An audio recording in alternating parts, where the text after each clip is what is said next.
habis lagi duit. Guess what? Setelah sekian lama Helmi battle untuk this one. Technically bukan Helmi yang battle lah for this one.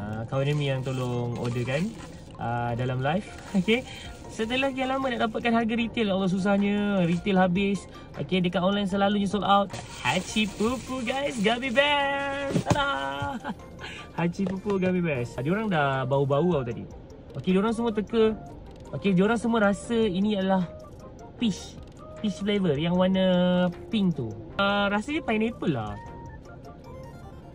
I think this one pineapple lah. Okay, Helmi berharap yang dapat secret lah. Tapi memang takkan dapat lah sebab bau dia bukan bau kopi. Sebab secret lah bau kopi. Kemungkinan besar dia peach. Tapi Helmi nak sangat, sebenarnya Helmi nak sangat flavor pineapple. Tapi kalau peach pun okey je. Dalam kiraan 3, 2, 1, let's go unboxing. Okay, satisfying.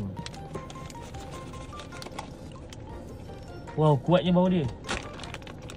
Ya, tepat sekali. This one adalah peach. Kau tengok comel, siap diingus. Comel kan?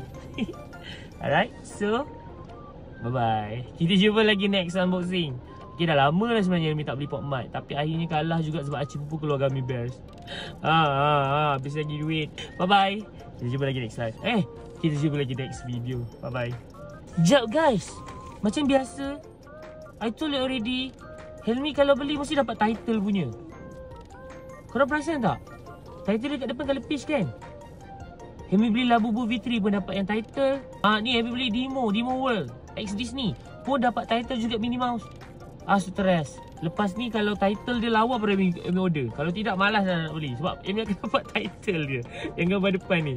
Alright, so Helmi dapat peach lah title ni. Baru teringat Helmi tengok tadi dia punya depan. Oh, memang dapat title je guys.